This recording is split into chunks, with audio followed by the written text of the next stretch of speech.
We'll go ahead and call this meeting to order. Councilor Burke, will you do the invitation?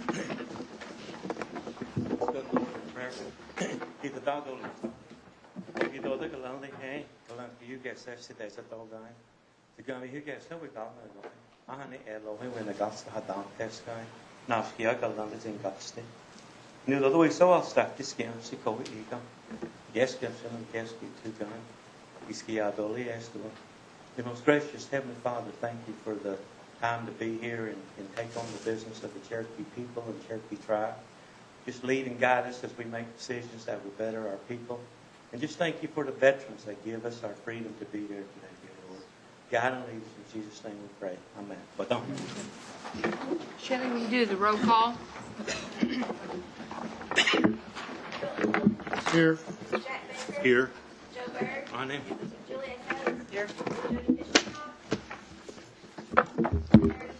Here.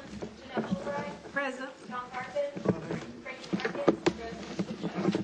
Here. Tana Corey Jordan. Present. Lee Keener. On me. Dick White. Here. Terry Snell. Here. David Thornton. On me. David Watson. Honey. Kara Cowan Watson. Honey. We do have a quorum. Okay. Mr. Hoskins, do you have a motion? Yes, Madam Chair. Madam Chair, at this time I make a motion to amend the agenda, placing the State of the Nation address at the very end of the agenda, all the other activities in the administration as they are, but the State of the Nation to the end. And then, Madam Speaker, direct your attention to the document that Shelley put before us for amendments. New item number 8, resolution authorizing the development and submission of a grant application for the Economic Development Administration, to the Economic Development Administration to secure funding for infrastructure for health facilities. Number 9, an act relating to a 90-day prescription mandate. Number 10, a resolution authorizing the application to the Highway Administration Travel Transportation Program for funding, bridge number 108 of Murphy Creek, Mays County. Item 11, a resolution creating oversight and expenditure control of funds for youth sports and livestock auction activities by the Council of the Cherokee Nation. With that, I move for the approval of the amendment. Would that be added to the end of the agenda if it's approved? Okay. Is there a second? Okay, we have a motion and second to amend the agenda. All those in favor can signify by saying aye. Aye. All those opposed? I believe the ayes have it. We'll move on now to the approval of minutes of previous meetings. Has everybody had a chance to look at April 22nd minutes, which was included in your packet? Do I hear a motion? We have a motion and a second. All those in favor can signify by saying aye. Aye. All those opposed? Ayes have it. We'll move on down now to Deputy Principal Chief Joe Crittenden for the Cherokee Warrior Veterans Awards. Thank you, Madam Speaker. Tonight, I'm honored. We have sort of a family affair here tonight with veterans. We have the father, who is deceased, and 8 sons served this country. That's quite a testimony. I'm going to, and some of them couldn't be here, and some of the other family will receive the award for them. But I'm going to read the names of either someone I know that's here for sure, and please hold the applause, and we'll get them down here, and then we'll applaud for them, and then I'll read a little short, brief. I won't have bios on all of them, so it won't take very long once we get everybody down. But I want to read the names of some of them that are here that I know. Bobby Dow Buckner's son, Bobby, is supposed to be here. Bobby, would you come down, sir? Mosey Othell Buckner, I'm told his son is here. Is that true? Yes, sir. Alan Buckner is supposed to be here. Alan? Paul Howard Buckner is here. Posey Orville Buckner is here. Gerald Lynn Buckner is here. Have I missed any of the veterans that have made it in? Huh? Oh, okay. All right. All right, let's give these veterans a hand.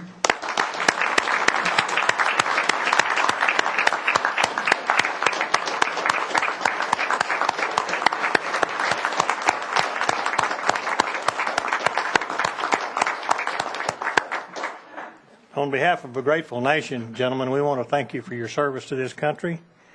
I'll read the brief comments that I have for those that are deceased and those that are here, and some that haven't shown up this evening. The father was named Leland D. Buckner. He was in the Army. He was a private from 1918 to 1919, and he served at Camp Pike, Arkansas. Bobby Dow Buckner is deceased also. He was in the Army, Staff Sergeant from 1960 to 1966. He served overseas in Germany.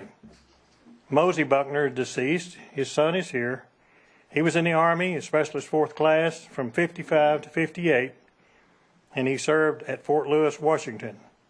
Alan Buckner, Branch Army, rank E3 from September 58 to 1964. He also served in Germany. Billy Buckner, Branch Navy, rank E3 from 56 to 62. He served at the U.S. Navy Missile Test Center, Point Mugu Naval Air Station. Paul Buckner, Branch Army, PFC E3 from 62 to 65, served at Germany, received a marksman rifle, Army Occupational Medal, and he also served in Germany.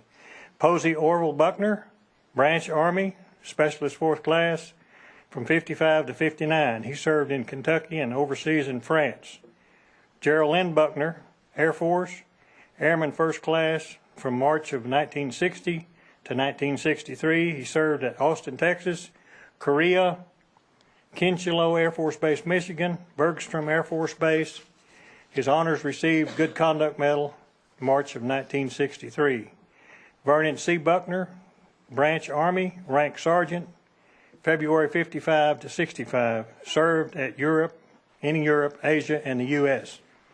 There's one other son who also served his country in a different capacity. He was in the National Guard for many years. And that's quite a testimony to a family that has that many boys and men, and they all serve their country. So I think that's a great thing. All of these folks are pretty much from Adair County except one, and he didn't come tonight. He's from Cherokee County. So if the council members from those respective counties would like to come down and help with some of these awards, please feel free to do so. And again, thanks for your service.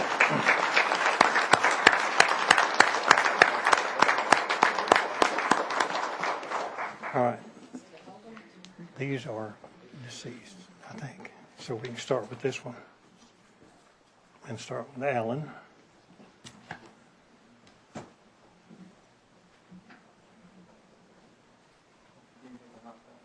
Yeah, I can bring it.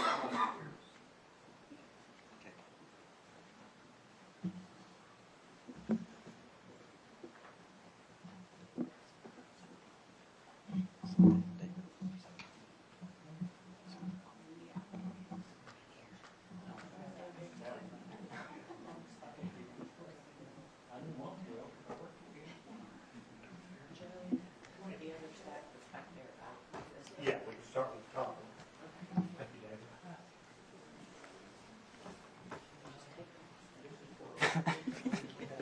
Okay. Oh, I like my things difficult, Carrie.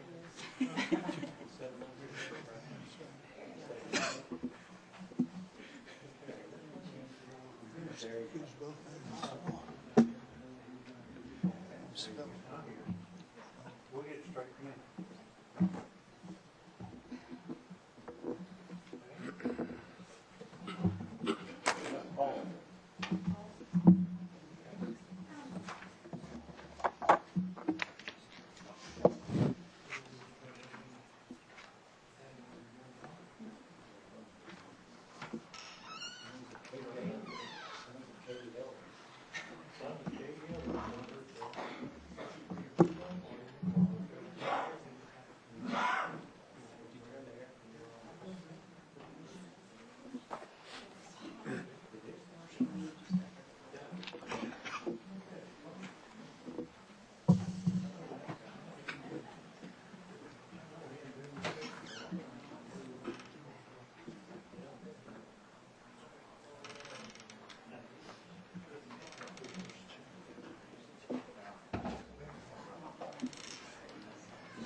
Billy Butman. Billy.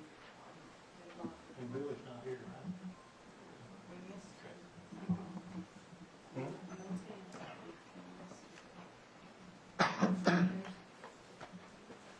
Supposed to be here. That's Bobby right there. Bobby's up here. And then Down here's Mosey right here. Mosey's right here.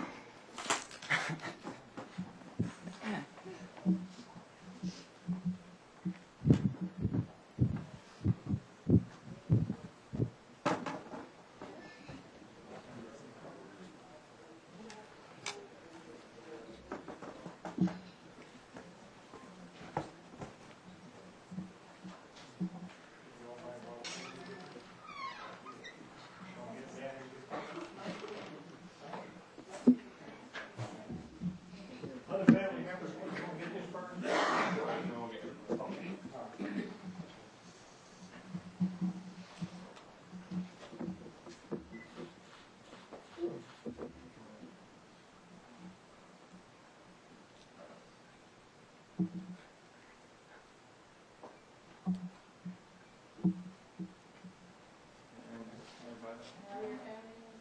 Would one of you like to say something to the audience? Comment or anything?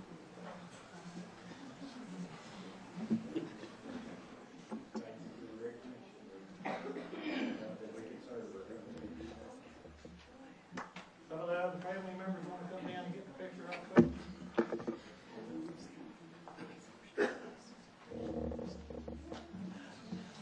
I would like to say, Joe, that my husband's gone, but he was an honorable husband, a wonderful father.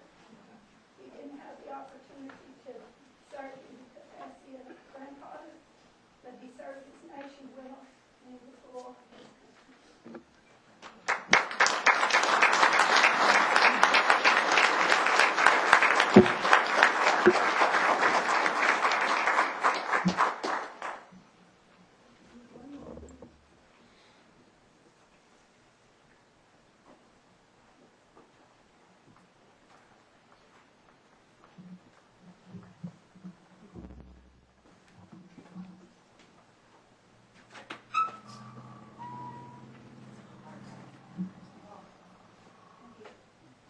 Thank you all very much for your service.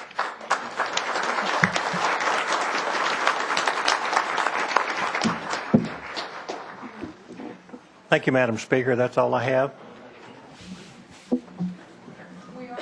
We are trying to get the air on, so hang with us.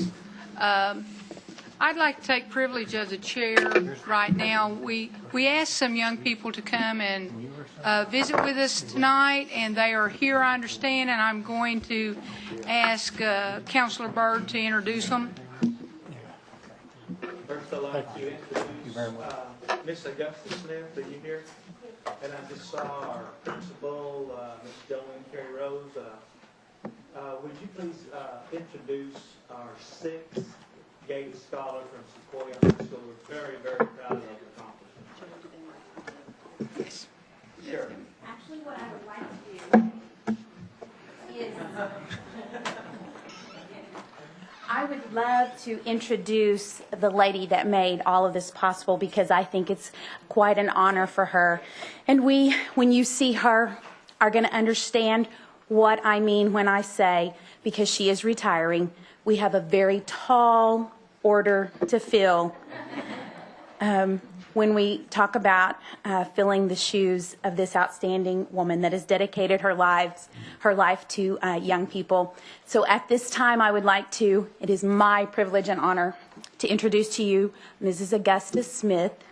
She is our college and career teacher. Please welcome her.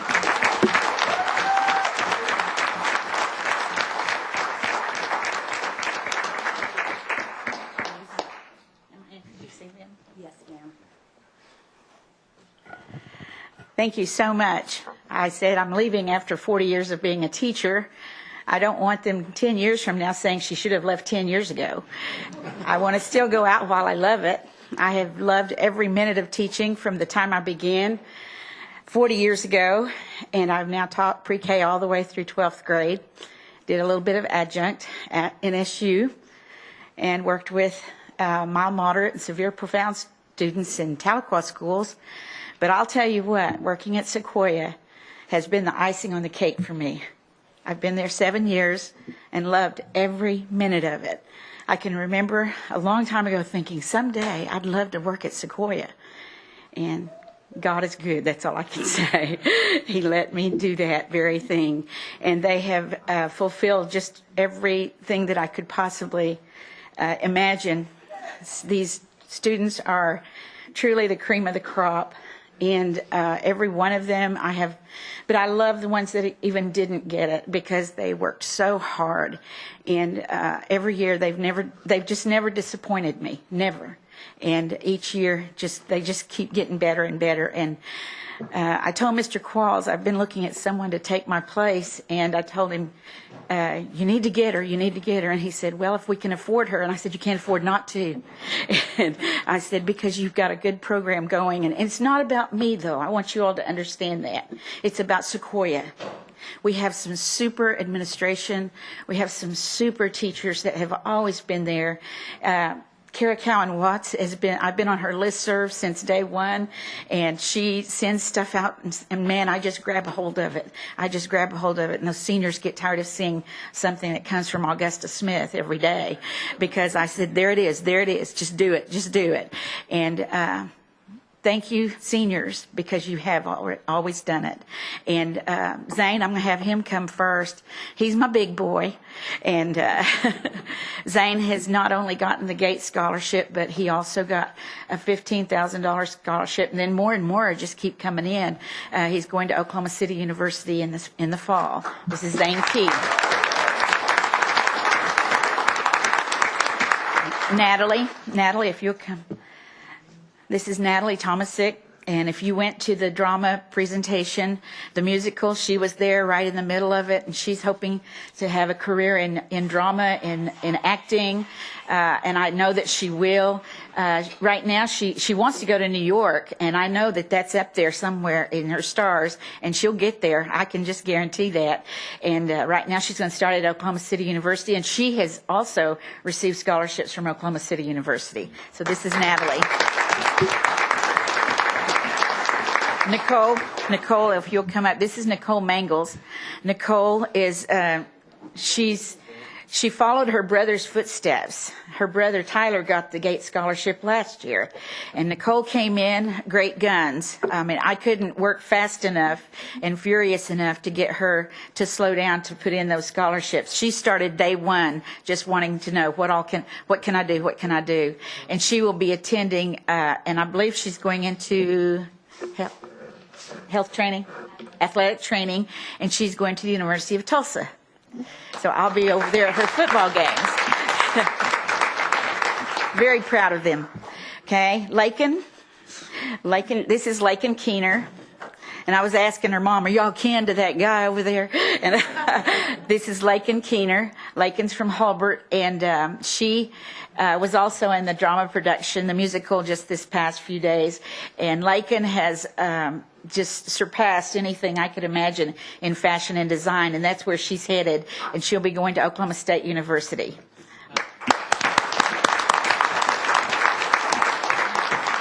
Tyler Handel. This is Tyler Handel, and he followed also in his big sister's footsteps, and she just finished college, and she is now working in Iowa, and she is now working for the Department of Agriculture. And but Tyler will be attending the University of Kansas. Go Jayhawks! So I am very proud of him. Ricky, this is Ricky Duvall. Ricky not only is a Gates Scholar, she's also our salutatorian.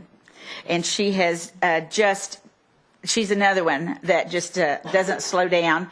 She not only is an straight A student, but she also holds down a job after school. She's just always on the go, and you never see her just slowing down. She's just constantly going and going and going. And sitting there, she'll have a spread of books, working, and she certainly has all the honors, and she deserves every one of them. She'll be also attending the University of Tulsa this fall.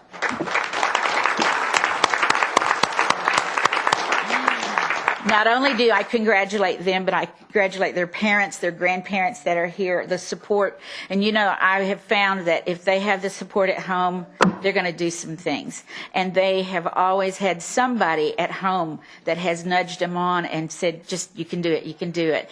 And I congratulate the parents and grandparents that have been here to help them along the way too. So here's my pride, okay? Thank you all so much. Thank you. Absolutely. Is somebody going to? One question, Mr. Has anyone renegotiated your contract with you? Me? Yeah. No. I do need to tell you, I have been asked to serve. I'm retiring from education, but I've been asked to serve as executive director of Native American Link. It's a Christian Indian women's organization. It's 16 years old. And the founder is the executive director treasurer, and she's retiring. And for about the past 3 years, they've asked me if I would do it, and I kept saying no, no, no, and they outprayed me. That's all it comes down to. And so I'm going to go. I'm not going to quit working. I probably won't quit till the good Lord calls me home. But I certainly, you'll see me at the football games, the basketball games. Sequoia's in my heart, and it's there to stay. Thank you.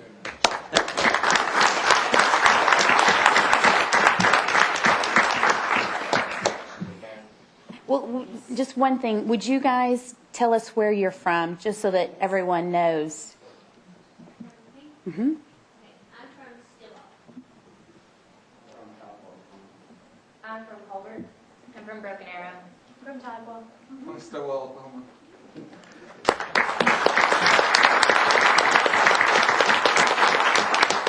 And again, this is just a small sampling of the caliber student that we have at Sequoia. It has been my honor and my privilege to serve in the capacity that I have this past year. I'm just astounded at all of the students every day. But again, you are looking at the cream of the crop. Thank you once again. Right now, you're looking at $1.5 million. That's right.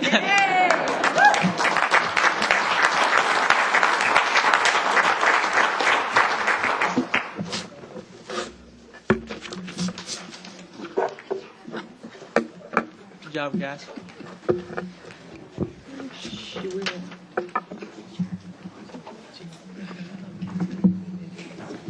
Yes. Councilor Hodgson. Madam Speaker, I see the chief has joined us. I make a motion to amend the agenda to put him not at the very end, but right now. Is there a second? Second. Okay. We have a motion and a second to amend the agenda to place the chief back pretty well where he was at. All those in favor signify by saying aye. Aye. All those opposed? Ayes have it. Principal Chief Bill John Baker.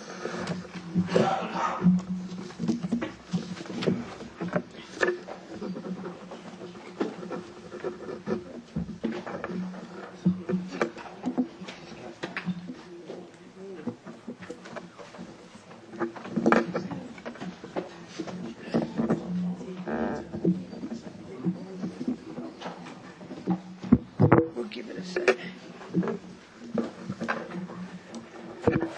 Well, welcome belatedly to our monthly council meeting.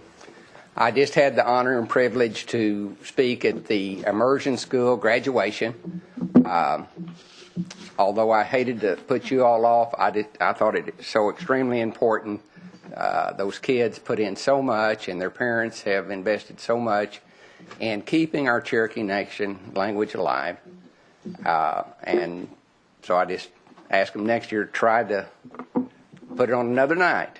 But when push comes to shove, I'm going to opt for the kids. So anyway, it was an honor this last month to be elected as the president of the Intertribal Council of the 5 Civilized Tribes.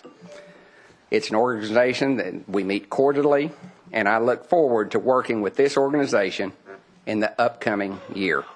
Together, we can achieve great things for each of our tribal nations, Together, we can achieve more than we can individually. The Intertribal Council's purpose is to further our strengths, to better protect our sovereignty, and to do more good for our people and our governments and our state. We broke ground on a new and expanded facility to help troubled teens find and stay on a path of sobriety. The expansion of the Jack Brown Center will allow the Cherokee Nation to do more good for more young people. No issue is more important to this administration or the Cherokee Nation than improving the health care opportunities of our citizens. Part of that mission to become a healthier nation involves strategic investments in mental health and substance abuse, especially for our citizens who are at the most vulnerable, our youth and teens. I recently met with the U.S. Secretary of Agriculture, Tom Blesick, when he was a guest speaker over at the University of Arkansas. We discussed the USA's Keep Sickle settlement and the Cherokee Nation's commitment to revitalizing the role of Native American agriculture plays in today's society, and most importantly, the opportunities available to our nation through continued support of USDA and federal contracts with C&B. This month, we issued our 15,000th photo ID citizenship card. A tribal citizen who drove 2 hours from Arkansas to Tahlequah to get his, which is proof positive of how popular these cards really are and how much people really want them. U.S. Senator Tom Udall visited the Cherokee Nation and was impressed by the work that we're doing. He saw the photo ID, saw that it had the CDIB on the back, and thought that that was just pretty cool. Senator Udall is a true champion of Indian country. He's in the Senate, been in the House, and during his visit, I was honored to show him the successes of our housing, education, and health care programs. The Senator toured W.W. Hastings' new emergency room and urgent care center that shortens the wait times for our Cherokee patients. We looked at the new home construction initiative that builds affordable houses for our citizens. Also, we toured Sequoia High School, the Early Childhood Unit, the Child Development Center, and the Immersion School. We officially opened the One Fire Center for Survivors in Domestic Violence in downtown Tahlequah. As we have discussed many times, the One Fire approach will be an all-encompassing, one-stop shop for survivors who need help and need help immediately. We hope we will set a national template for tribes to follow. This time, I'd like to put in remembrance Frank Squirrel. He was a Cherokee war veteran and an original member of our Cherokee Nation's Honor Guard. He passed away this month. Frank retired from the U.S. Army after more than 30 years of service. Frank served in the Special Forces and earned the right to wear the prestigious Green Beret. He was also a member of the Retired Special Forces Association, and he was the honor guard that always carried the Eagle staff. And so we want to put him in remembrance. We also have Helen Lucille Hughes Collier, a Cherokee elder from Nowata. Are there others? We have Virginia Wilson Lewis, most recently of Stillwater, and Jerry Thompson Lewis of Tulsa. Thank you. Wani Lipe Tanner of Oologah, Claremore, and the famous Lipe Ranch and founders of Pocahontas Club. She was 76. And Joe Clemens, who was 86, of Tempe, Arizona, originally from Verdigris and Catoosa. Very good. Chief? Amy Millfire, Sequoia County. Amy Nofire, yeah. Louis Blair of Kansas, Oklahoma. Meredith? Norma Grass, Mace County. If we could take a moment of silence to remember these and I'm sure many others that we failed to mention.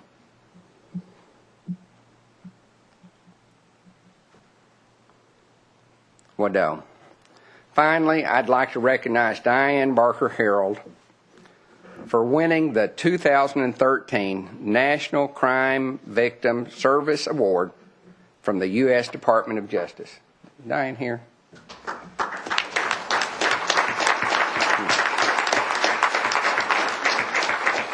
Diane was honored for a lifetime of work to protect women.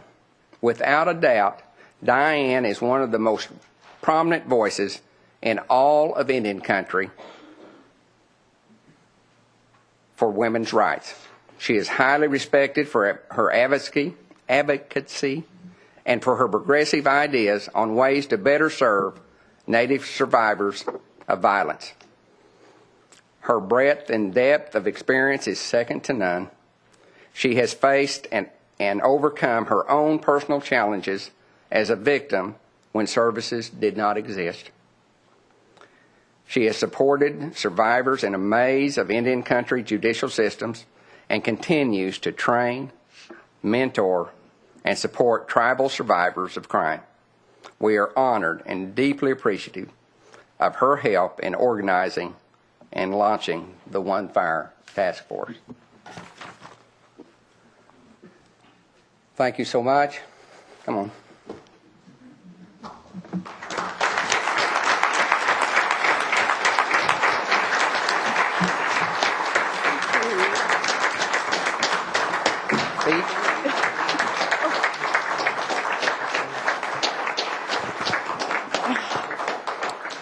My goodness, I didn't know he was going to do this tonight. It has been a calling of mine for 33 years, due to my own victimization, to lead the charge in a number of ways to make sure that other women and their children are survivors. I don't view myself as a victim. I view myself as a survivor and a leader in this effort. And it's such an honor to serve the Cherokee Nation in the One Fire Task Force. And it's a humbling honor just to have the opportunity to be all over Indian country and see the great work that is happening to take care of these individuals is something. And this was a very humbling honor to be awarded this by the United States Attorney General Eric Holder. Thank you.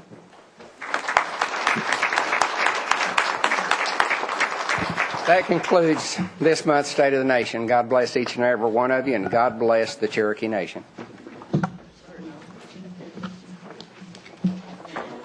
Okay, moving on to action of unfinished business. Seeing none, we'll move on into committee reports.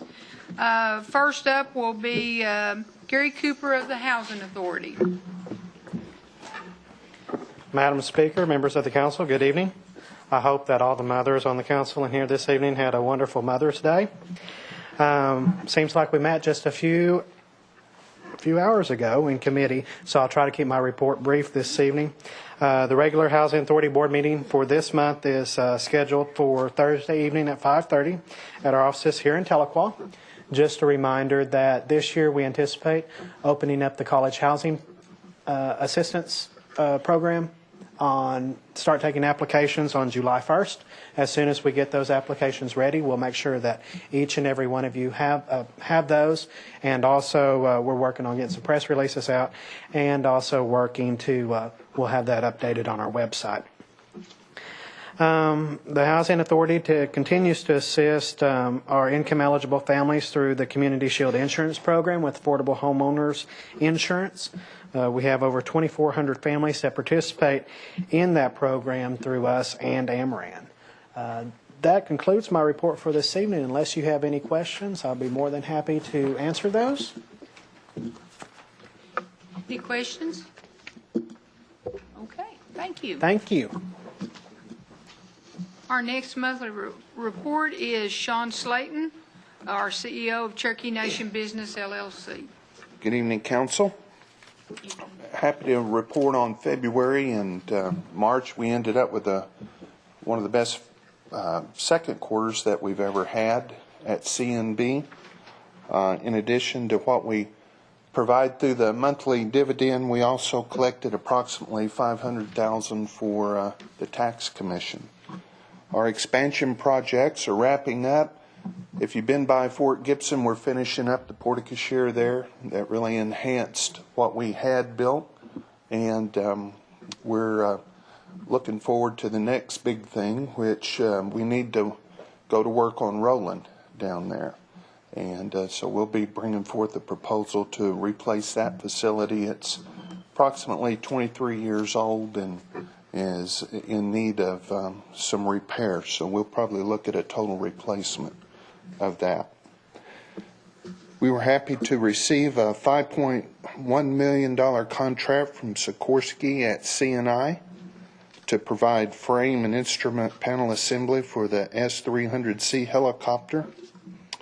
CNI was also recently honored again as a 2013 Sikorsky Gold Supplier. Our hats off to them and what that means. It honors Cherokee Nation Industries' dedication to best-in-class performance, quality, delivery, lean technologies, and customer satisfaction. It's the second consecutive year for that, and it's a tough thing for anybody to earn. So we're very proud of their efforts over there. Cherokee Nation Technology Solution was also awarded a $5.1 million contract with the U.S. Army Corps of Engineers to provide professional services support for Customs and Border Patrol. Our employees volunteered at the Oaks Mission. They helped prepare a cottage for the arrival of new house parents and children under their care. That's a continuing, ongoing relationship between our employees and Oaks Mission. We collected more than 1,400 items for them, and they spent a lot of time painting the Seminole cottage. It's a cottage planned to house 2 house parents, their 3 daughters, and 6 boys who call the mission their home. Mobility Plus is going to host the 7th annual Kelly B. Todd Charity Golf Tournament at Muskogee Country Club on May 20th. That benefits the Cerebral Palsy Center in Muskogee. It provides therapy and services to children affected by cerebral palsy, spina bifida, Down syndrome, spectrum disorders, and other conditions that affect a person's ability to control movement. 100% of those tournament proceeds go to the center, and since its inception, it's raised nearly $70,000 for it. I'll apologize for this in advance for probably butchering this next name, but we do want to recognize a Cherokee Hills Golf Club employee, Jimmy Marujo, possibly? Marujo. So whenever I point at you, you say that, Chief. He was recently honored as an outstanding alumnus of Oaks Mission. He serves as a positive role model for Native American youth, especially for the students who follow in his footsteps at Oaks. He graduated in 1962. He spent 11 years playing professional baseball, 2 of which were played with Mickey Mantle and Rich Berry as members of the New York Yankees. Family man, he spends much of his time with his wife Jessica, whom he's been married to for 45 years, their son and grandson, and he's been employed with us since 2004. I would like to make one announcement that Rusty Stamps, a Cherokee citizen, was promoted to general manager at West Siloam Springs. Rusty's been with us for a while, and he's a graduate of Oklahoma State and also the gaming management program from the University of Reno in Nevada. Currently, we have 4,415 employed with us. 73.3% are Cherokee, and 7.2% are Native American, for a total of 80.5 Native American employment. That concludes my report. I'll try to answer any questions. Are there questions? Congratulations on meeting that 80%. Thank you very much. Extremely proud to see how many Cherokees you're hiring now. Well, our people are dedicated to that, and they're doing a great job. Thank you. I knew you were going to say that. Okay, moving to old business, Councilor Hoskins. Mr. Speaker, I'd like to make a motion to table this resolution for 1 month. Okay. Is there a second to that table? Second. Any discussion? Well, no discussion on table. All those in favor signify by saying aye. Aye. All those opposed? Thank you. The ayes have it. We're going to move on to new business and out of the Rules Committee. Councilor Byrd, will you take that? Number 1 under new business. This is a resolution confirming the nomination of Amber Lynn George as a board member of Cherokee Nation Foundation. I move that form of a motion. Okay, do we have a second? I have a motion and second. I see Ms. George making her way down to the podium. Would there be any questions? Yes. No question, just like to be added as a sponsor. Okay. Mr. Lay would like to be added as a sponsor, Shelley.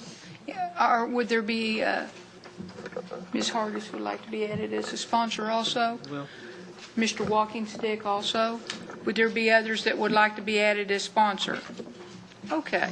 Now, do we have any questions of Ms. George? She's been through committee, was asked a number of questions there. This is as a board member of the Cherokee Nation Foundation. Okay, well, would you like to make a statement? Or, well, I tell you what, let's vote first and then we'll let you make a statement. How's that sound? All those in favor of making Amber George a board member of the Cherokee Nation Foundation can signify by saying aye. Aye. All those opposed? Ms. George, would you like to make a statement as our newest member of the Cherokee Nation Foundation? I'd just like to say thank you, and I look forward to serving the Cherokee Nation Foundation, and it really looks like a useful foundation. I've attended one board meeting, and they're doing some really cool things. Okay. Really serving some youth well. Thank you for your commitment. Thank you. Okay. All right. Number 2, Mr. Hoskins, would you take it? Thank you, Madam Speaker. Madam Speaker, this is a resolution confirming the reappointment of Steve Wilson as Commissioner of the Cherokee Nation Tax Commission. With that, I'd move for its approval. He is highly qualified. Okay. We have a motion and a second. I see Mr. Wilson moving towards the podium. He has also been through committee. Are there questions of, this is a he's on the board now and being renominated for the same position. I'd like to be added as a sponsor. Okay, Mr. Garvin would like to be added as a sponsor. Are there others? Ms. Hargis would like to be added as a sponsor. Others? Mr. Lay would like to be added as a sponsor. Okay. Are there questions? Okay. All those in favor of Stephen Wilson as a continuing member of the Cherokee Nation Tax Commission could signify by saying aye. Aye. All those opposed? Ayes have it. Mr. Wilson, you'll continue as a member of the Cherokee Nation Tax Commission. Would you like to say a few words? Yes, I feel honored for serving you again. So I've enjoyed it. And I just want to say something also for the veterans.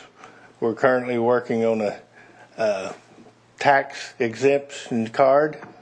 Hopefully it'll mirror the state, and anything we do for the veterans I'm willing to do also. So hopefully we get that through. Thank you, sir. Okay. All right. Mr. Walking Stick, would you like to take number 3? Yes, ma'am. This is a resolution confirming the nomination of Glendon K. Watkins as a board member of the Economic Development Trust Authority Board of Directors. I'd like to make that in the form of a motion. And is there a second? Second. Okay, we have a motion and second. Are there questions? And Ms. Watkins is here. She's also been through committee. To the audience, these applicants are asked extensive questions in committee. And while you may think, well, this is just a pass-through, it's not. They have been extensively questioned prior to today by our council members. Are there other questions that have not been answered, or people that want to be added? Ms. Hargis wants to be added as a sponsor. Well, Frankie, we done got you down on that one. Yeah, we got you on that one. Anyone else want to be added as a sponsor? Mr. Spell would like to be added? Okay. All right. All those in favor of confirming the nomination of Glendon K. Watkins as a board member of the Economic Development Trust Authority can signify by saying aye. Aye. All those opposed? Ayes have it. Glendon, would you like to say a few words? Just thank you. I feel it an honor to serve on the board of the Cherokee Nation Economic Development Trust Authority, and I'm looking forward to it. And we appreciate your commitment. Thank you. Thank you. Okay. Okay, moving right along to number 4.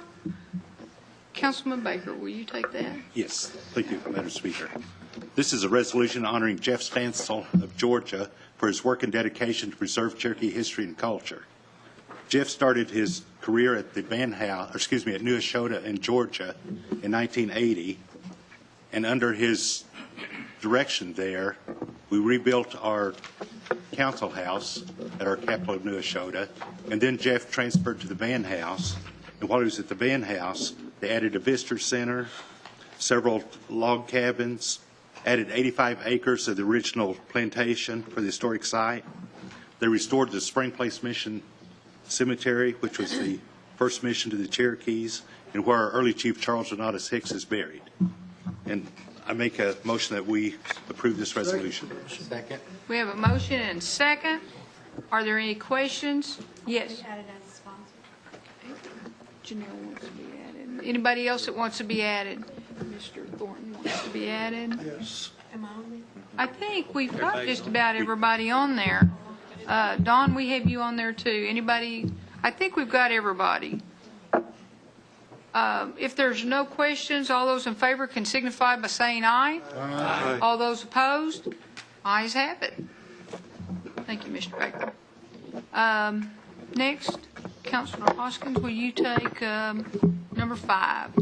Certainly, Madam Speaker. Item number 5 is a resolution authorizing the limited waiver of sovereign immunity Cherokee Nation in connection with the wind energy evaluation leases and wind resource leases to Chilocco Wind Farm, LLC. Make a motion for its approval and just a few brief comments, Madam Speaker, after that. We have a substitute. I apologize. Madam Speaker, we have a substitute that's been passed out. It does have some revised language from what's in our book. I will withdraw what I said earlier and move the substitute. And Madam Speaker, just certainly the revised language in front of us. Let me direct your attention, Madam Speaker, to the be it therefore resolved paragraph, the third be it therefore resolved. Item number 5, it speaks to the payment of $200,000 upon the approval of the leases by the BIA and a waiver of one of the consulting firms or the consulting firm of any fees. So we're getting really some tremendous assistance on this project free of charge. That's the difference between what's in our book, Madam Speaker, and what I've moved for the approval. And Madam Speaker, just briefly, the issue here is whether we should be getting into this business at all. And I think that we should. And we've debated it for a while. But I think it meets a number of our interests. Number one, it lets us use our resources. It lets us be about the business of embracing renewable energy, which I think is very important. We're going to be a leader among Indian nations when we do this. This will be the largest project of its kind, Madam Speaker, among Indian nations. That's something we can be proud of. And of course, there's the financial component of it. I have every reason to believe that this will yield in the neighborhood of $16 million over the course of this project at Cherokee Nation. We can use that money back into the services that we need to provide the people. I see this as a positive step forward, and I certainly support it. We had a motion. Did we have a second down this way? We had a second by Cherokee Watts. Are there questions? We have a motion and a second. Yes, Ms. Watts. Thank you, Madam Speaker. I'd like to just make sure that I've got all the facts correct before I vote. So is there anyone here that can speak to the project? I don't have any idea. Mr. Slayton, I think, Elizabeth someone who is can also here. identify. We have several people, depending on the question. Elizabeth is more familiar with the legal aspect of it. I don't know that I have them in proper order first, so I'll just try to be quick about it. So who is on since the government has taken ownership of the project and it's no longer in the businesses, who is the project or contracts manager on the government side? I don't think that's been completely determined at this point, who will be managing it once it's... The one who's going to be monitoring it on our behalf will be CPV. That's the consultants agreement. They will be managing different components. There will be someone from Cherokee Nation, but that person has not been named to be in charge of the project. So Cimarron Power Ventures, Yes. ran by David Walters, Yes. will be overseeing the ongoing project as it's developed. Yes. So there's supposed to be a contract waived in here. Yes. So is he going to do that for free every month or Yes. every day? Yes. Yes. He has waived his fee unless the tribal council so desires to give him a fee at a later date. Okay, so if this venture for him doing this volunteer work for the tribe doesn't pay off and he walks away, who do we have to do that work? We will have someone from the nation once we determine if the tribal council is willing to proceed from this point, get a limited waiver in place. No contracts have been signed. Once we can get all of that in place. So no contracts have been signed with Cimarron Power Ventures? With them, yes. And it was changed to be the no fee. That was signed so that he waived all his fees. There has not been one with P&E to proceed on. Okay, so who is overseeing and managing the original Department of Interior and then DOE contracts or government grants we got? CNB is continuing to manage the grant. Okay, and we're out approximately like $588,000, is that correct? Yes. So far in costs through CNB, but this, if we proceed with this, that will get reimbursed, those costs from, and we still have the $1.5 million and that's only with the interconnect? Or that's just in the development of the project, that was what that was for? Yes. Yeah, it was for the wind data and all the stuff. Yeah. And if we delay this further, I have 3 dates that I think I've figured out. So there's a June 15th, 2013 trigger that if we miss that, that means we're not part of the Southwest Power Pool, which is for the registered generation source. Is that correct? I'm not completely clear on the dates, if anyone wants to speak on that part. I see heads shaking, I think, for P&E and CNB. So that would be a yes. So that's one trigger, that's the first date. And then September 2013, the interconnect agreement expires. That if we miss that date, we don't have an interconnect, so there's no point in doing the project. And that's September 2013. And then there's a December 31st, 2013 federal production tax credit for wind projects that if we haven't broke ground before that date, it wouldn't make the project viable from P&E's perspective. Is this correct? So basically, we are at a do or die point, is the way I understand it. Okay. And then, so we've spent that amount. P&E is already out almost $4 million. Okay. And then, so to proceed any further, you have to have reassurance from us at this point, both financially and date-wise, to make the project viable, or we need to get out of the wind business. This is do or die tonight.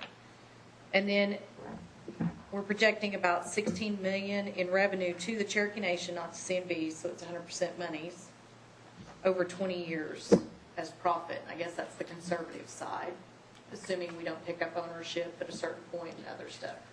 Right. Does that about sum it up? Is there anything I'm missing in terms of, this was painful.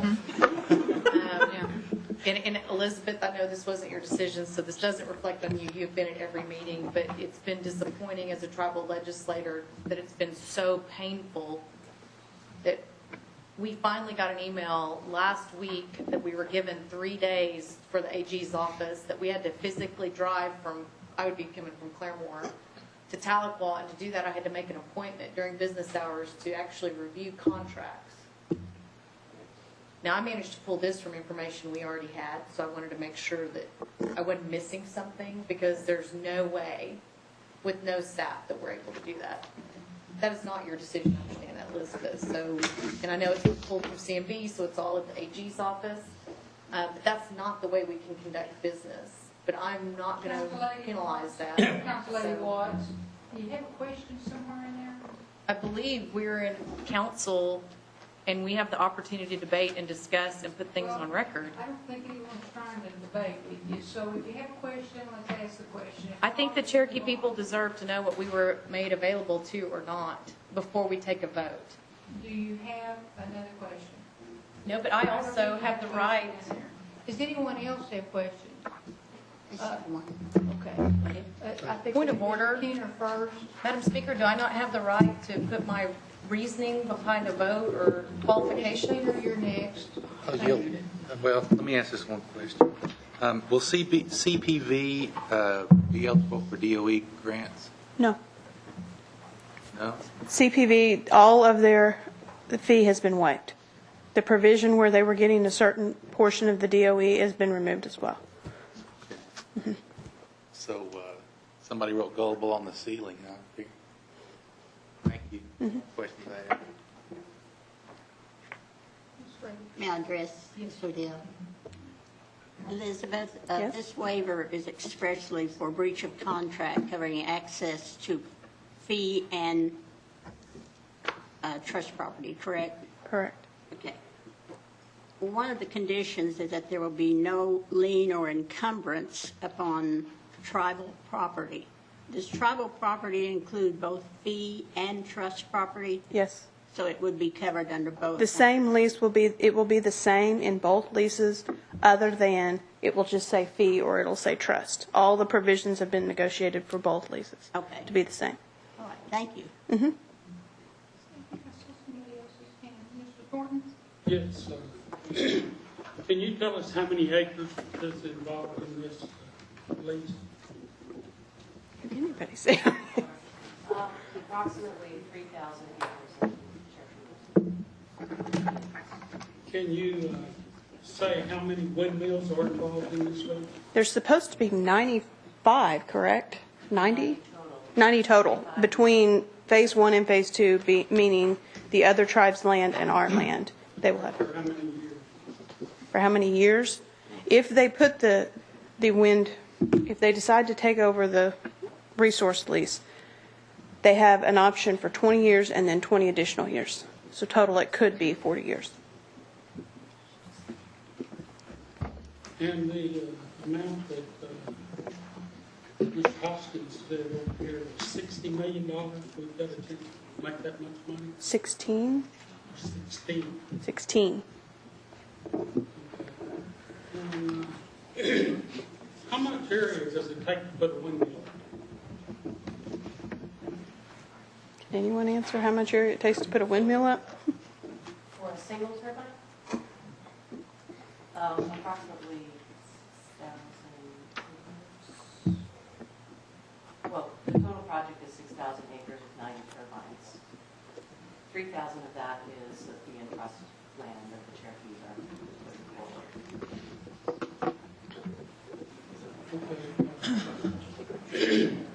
Having fee lands and non-fee lands. On fee land, is that state tax? Is it? Or is that state tax? Yes. I mean, yes. State tax. Who's going to actually keep the state out of our business up there. On the fee land, they can technically tax on fee land for some instances. For the trust land, of course, they can't. I thought you were saying, can it be taxed? Sorry. Yes. Yes. On fee land, yes. Okay. Do you realize that in California, when they lease property, when renters lease property to windmills, they'll lease it an acre per windmill. They get so much money up front for the windmill that goes on that acre. It looks like a checkerboard square out there. They don't widen out 6,000 acres. They're pinned into an acre per windmill. So they receive so much for acre. They receive anywhere from $5,000 to $25,000 up front for putting that windmill there from the company. And then they come back and they get a percentage of that every year of what that windmill produces. So the trustee land alone keeps me from not voting for it. But I think we're selling ourselves short. I think they'll make a lot more than $16 million over 40 years. But I can't vote for this. I'm sorry. Thank you. Other questions? Yes, Mr. Gardner. I'd like to ask what one of these machines, windmills, cost and where it would be coming from. Who's going first? The turbines are General Electric turbines. And the total cost of those turbines is approximately $250 million. $250 each? No, in total. For all 90, so it's about $2.3 million per turbine. Is this company a subsidiary of GE? No, they're a completely separate private company. Where are they located? We are located in Chicago, Illinois. Thank you. And I do want to make a clarification on the acreage. Of course, 6,000 acres is the total footprint, but each turbine only takes up a small portion of that, so that a total of between 20 and 30 acres are really used up. All the rest of that acreage can be used for farming or other uses.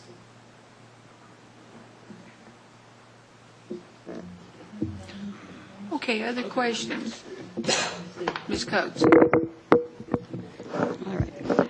I'm asking by proxy here, if we don't get interconnect, can the other tribes that are involved in this project still move forward if we miss that September? The other phase of the project would move forward. It would move forward. Without the Cherokee's land and involvement. Okay. And if that happens, if this fails tonight, do we still have the money, or will we still get money to proceed under that phase 2, under the second phase? Phase 2 might occur after the federal production tax credit would have expired, and so it will be roughly, we calculate roughly half the revenue that you would otherwise be entitled to for that to move forward. The costs just, just go up. They eat it up. Yeah. Okay. Okay. Thank you. Now, has everyone got to ask the first round of questions? Are there a second round of questions? Now, Ms. Watts, if you need to ask some more questions, you need to be respective of the other council members and take just a small amount of time the first round, then we'll go to the second round. Madam Speaker, I greatly appreciate your lecture tonight. I didn't know that was the rules. I was glad to honor that beforehand, but I didn't know that we had those kind of rules in place. Do you have other questions? I do not have other questions. Okay. I have statements. Well, you need to limit that. Okay. Anybody else? All right. This is a resolution. Do I dare see if we can pass it by? I think we just probably, we'll try it. All those in favor can signify by saying aye. Aye. All those opposed? Aye. Okay. Mr. Lay, who else on this side? Mr. Mr. Thornton, I'm sorry, Mr. Thornton. Who else on this side? Do we have others on this side?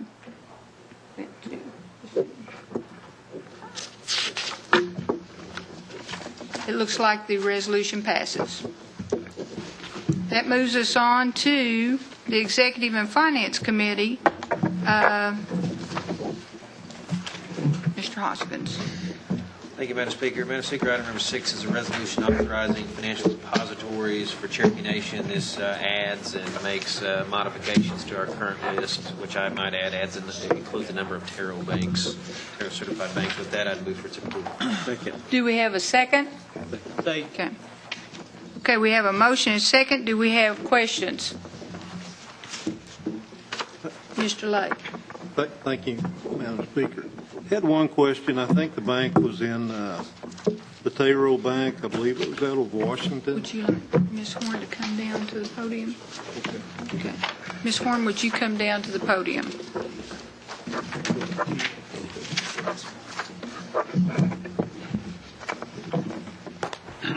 Yes, sir. And I believe I read in their literature, I think it was the Key Bank, that they paid referral fees. Do all lending or banking institutions do that? I'm sorry, sir. I didn't hear what type of fees. That they paid referral fees? In other words, we're going to bring you some business and we'll pay you some referrals. I'm not aware of that. No, It was sir. in their literature. I didn't read that part. I'm sorry. Okay, thank you. And I didn't get the literature that they gave to council. They passed it out to all you in your mailboxes. I'm sorry. Do I need to research that further? I just thought it odd that a bank would do that. It's more like what a stockbroker would do, or that's more like when I hear the term co-counsel for lawyers. I finally understood what that meant once I got to Delacroix. And so, thank you. Are there other questions? Questions? Okay, thank you. We have a motion and second. All those in favor of this resolution can signify by saying aye. Aye. All those opposed? Looks like the ayes have it. Let's see. Mr. Lay, would you take number 7? Yes, ma'am. We're here. Thank you. An act amending the Legislative Act 37-12, authorizing comprehensive operating budget for fiscal year 2013, Mod 8B, and declaring an emergency. And I put that motion subject to approval with the substitute language. Madam Speaker, I'd second, and that substitute language you refers to has been passed out to all councilors. Says Mod 8B request, and it reflects some obligation, which yield back to Councilor Lay. He can Thank you. If I may, Madam Speaker, the last page says Oklahoma Indian Summer for $3,000 on contributions donations. Next to the last page says Delaware Indian Powwow for $2,000 on contributions. And the Delaware Powwow has substantial Cherokee presence at that powwow. So we have a motion and second on the budget mod with a slight amendment that you just set forth. Yes, ma'am. Okay. Is everybody straight on that? It's the budget mod with the last 2 lines added. I think it's a total of an additional, looks like 5,000 to charitable contributions. Are there questions? Comment? This is an act. Okay, we've had a request by acclamation. All those in favor can signify by saying aye. Aye. All those opposed? Looks like the ayes have it. That budget mod will pass. Now, moving on to what you've been handed out tonight was a couple, well, actually 4 items that have come out of today's committee agendas. And we will have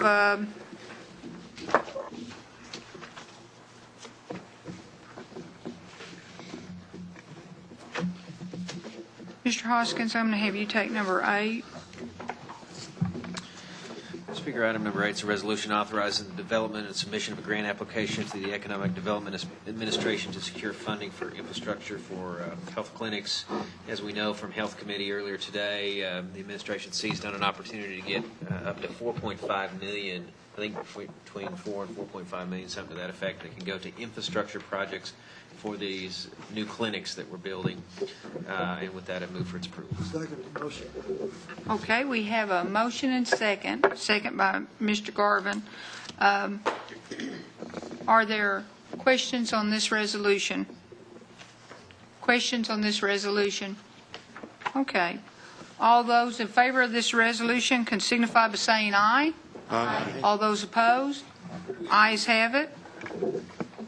Ms. Fulbright, will you take number 9 on our handout? This is an act relating to a 90-day prescription mandate, and this passed today in committee, and I make a motion that we pass it tonight. Okay, we have a motion and a second. Do we have questions? Yes, Mr. Walkingstick. My question, but can you add me as a sponsor? Yes, we can. Mr. Walkingstick, be added as a sponsor. Mr. Baker, you want to? Question or Okay. comment? Okay, we'll go ahead and take you next. Yes. I'm actually for the 90-day prescriptions where they can be administered. But this act, in my opinion, mandates that all prescriptions be given for 90 days. And so that's the only reason that I'm opposed to it, is because of the wording. Thank you. Let's see, I think I saw somebody else down. Mr. Keener. Thank you, Madam Speaker. Well, I had a couple of questions. On Section 1, will that be codified in October? Is that when we will start that? October 1? The start date is what you're asking for? Yeah. It's covered in Section 8. 8? Okay, I'm sorry, I didn't see that. The act would be effective and start on October 1, Okay. the new fiscal year. And after this, if this passes, that will be filled in? Yes. Then, and I just to comment on Section 4 as well, I tried to make sense of this in between a committee and council, and I still can't get past the wording of it says that they shall be filled. And it says when prescriptions are prescribed by physicians, and I didn't know what other kind of prescriptions there were. And maybe I'm not reading that language correctly, but I don't know if Ms. Davis or someone would like to try to explain that to me, because I would like to vote for it, but I mean, if there's a need, and apparently there is, for a certain percentage of the prescriptions. So, Ms. Davis, it says, I guess 2 questions. It says that for purposes of effective accommodation and timely accessibility of medication for health patients of the Cherokee Nation, 90-day prescription drug distributions are hereby mandated. It says when prescriptions are prescribed by physicians. And I didn't know what other kind of prescriptions there were. I don't think there are any, sir. Okay. So, I believe this leaves the discretion to the physician to recognize when that can safely be accomplished. well, but then the next statement says it shall be filled for 90 days. It doesn't, I'm not seeing the discretion for the physician. I believe that's the second statement in that. Well, in B, it says in the event of certain exceptions, but it doesn't say, And that will be developed by policy, as I understand, from Health Committee. Is it, Madam Speaker, is the wording correct, what I'm reading? My understanding is the doctor can say, I'll allow this medicine for 30 days at a time. I'll allow this medicine for 90 days at a time. And then that's how it will be filled. If the doctor only allows it for 30 days, that's all you can fill it for. I think y'all are trying to read a whole lot into very simple wording. And policies will be brought back to the health committee, and all of us will agree on those policies. Okay. So should the word be may instead of shall? No, I don't think it needs to be changed. If the doctor only says you can have a 30-day script, that's all you're going to get. But if he says some of your medications can be filled 90 days at a time, then that's what we're going to work out. Okay, I'm just still unclear. I'm trying to vote for this, but I guess it's almost like the 5% dividend. If we can enact the law, but then policy will maybe change it. So okay, thank you, Ms. Davis. Thank you, Max. Okay. Julia. Well, I understand what the intent of this is, to give that flexibility to physicians, and I think every one of us on this body agrees with that. But I share the same concerns because to me the language just doesn't read that way, and I can't make it read that way to me when words like mandated are being used, which, for most of us that means required, I think. When words like shall are being used rather than may, again, I think most of us would interpret that as meaning that it's required. And so the way I read this as legislation, as a law, is that it requires physicians to give 90-day prescriptions. And yes, they're going to develop policies, and yes, we all have confidence that they will develop the policies that are needed to give themselves the flexibility, but I don't think that we're at a place yet where policies override laws. And yet, effectively, that's kind of what we're saying here as well. They'll develop policies that will say something different than mandated or shall, or the things that are going to be in the legislation. And that's my problem with it. I've no doubt this will pass, and I've no doubt good policies will be developed. But we heard from physicians this afternoon in committee that just said actually it's a very small pool of people who probably are, where it's even a good idea to give a 90-day prescription, that they want to monitor most prescriptions more frequently than that, or the effects of most protocols. So that's my only concern with it, and I won't be voting for it in this present stage. And I understand that we have a disagreement about what the language means, but in the world that I come from, mandated means required, and shall means you must. So I don't know how to read it any other way. Thank you. Do we have other comments? Questions? I think I missed two of. I am sorry. I am sorry, Council Lady Fraley. I just now remembered that I had you down, and I apologize. All you needed. Madam Speaker, I appreciate the convenience and the flexibility, that objective of this resolution. However, the negative impact of third-party revenue is significant.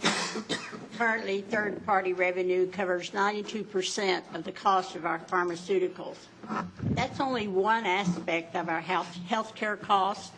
We recently approved an increase in professional salaries, which impacts anticipated third-party revenue. And I understand what you're trying to accomplish, but I'm just not in favor of a negative impact on revenue, considering all the health care costs that we have to consider every day, and particularly when there's no compelling reason to do this. So that's my reasoning, Madam Speaker, for voting against it. Thank you. And Councilman Walkinston. Well, we got a lot of grammar teachers in here, and this is pretty clear. And another thing is we're here to serve people and have customer service. And sometimes that involves us taking a lick and taking a hit, but we're here for the people. And there's gas prices out there. There's Cherokees that drive long distances to come and get their prescriptions filled, and it's an inconvenience to a lot of them, and I'm in favor for this, and I'm going to call for the question, Madam Speaker. All right. There's been a call for the could we hold that and let we had one more comment down, question down here that I missed. I'm sorry. Council Lady Fulbright. Thank you. I've really pushed for this for a long, long time. It's been requested by my constituents. Many of them are elderly, live in rural areas, and I've been getting my medicine at the Redbird Smith Clinic for ever since it's been there, 20-something years. And for majority of those years, we received a 90-day prescription. There were exceptions, and a physician will still have that option. Always when you got a new medication, we understood it would only be for 30 days to see if it worked out good for us or not. That will be up to the discretion of your healthcare provider. But I want it to be there, available for the elderly, and as a convenience for people who work. And a lot of people take routine medication, the same thing, years and years. It worked in the past for many, many years, and all of a sudden, we couldn't afford it anymore. So I saw that step as going backwards. I was against it. When we changed from 90 days to 30 only, I spoke out against it then. I've been trying ever since to get it reinstated. And I think there's going to be a good outcome from this legislation, and I definitely support it. Thank you. Now we're back to Mr. Walkingstick's motion. Yes. A call for the question. Yes, ma'am. Okay. This is an act, so we will take a roll call on this. Shelley, will you go ahead and call the roll? Janelle Fulbright, Yes. Tom Garvin, Yes. Frankie Hargis. Yes. Chuck Hugsey Jr., Yes. China Gloria Jordan, Yes. Lee Keener, No. Dick Lay, Yes. Curtis Snell, Yes. David Thornton, Yes. David Walkingstick, Yes. Karen Callan Watt, Yes. Bill England, Yes. Jack Baker, No. Joe Byrd, Yes. Juliet Coates, No. Jody Fishycott, Meredith Fraley. No.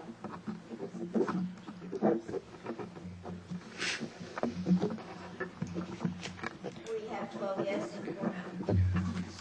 All right, the act passes. It has a approximately 6-month implementation period, and Connie Davis, who is head of health, is with us tonight. And I said this in committee today. I believe this wholeheartedly. We have a good health department. They're going to do everything they can to alleviate any expense here that we might, by working out some renegotiations with our insurers. And I believe those negotiations will be successful. And I believe that good policies will come back to the Health Committee along with the Health Committee's input. And at the end of the day, we're going to get we've done a good thing here today. Okay. We have 2 items out of the Community Service Committee. Council Lady Fraley, will you take number 10? Yes, ma'am. Madam Speaker, this resolution authorizes an application for funding to replace the bridge over Murphy Creek in Mays County. This is a feeder road, and it is a bus route, and it is in very bad need of replacement, and I would move for its approval. Second. We have a motion and second for the resolution's approval. Do we have questions? Yes, I would like Ms. to be Full. added as a sponsor. Janelle. And I would also like to be added as a sponsor. Are there other sponsors, people, Mr. Lay, Mr. Baker, Mr. Austin? I guess I'd probably say who doesn't want to be added as a sponsor? I think everybody wants to be added as a sponsor. So with that, I would entertain a motion, well, let's see, we got a motion and second. All those in favor can signify by saying aye. Aye. All those opposed, ayes have it. Thank you, Ms. Fraley. Now we have number 11. Let's see. Mr. Byrd, would you take that? Yes, ma'am. A resolution creating oversight and expenditure control of funds for youth sports and county livestock auction activities by the council, Cherokee Nation. I move for adoption. Okay, we have a motion and second. Do we have questions? Okay. All those in favor of this resolution can signify by saying aye. Aye. All those opposed? Ayes have it. Looks like Gail's got a little more work to do. I'm sure she will appreciate that. Yes. Okay, that brings us to announcements, and I will start down on this end. Mr. Anglin's end.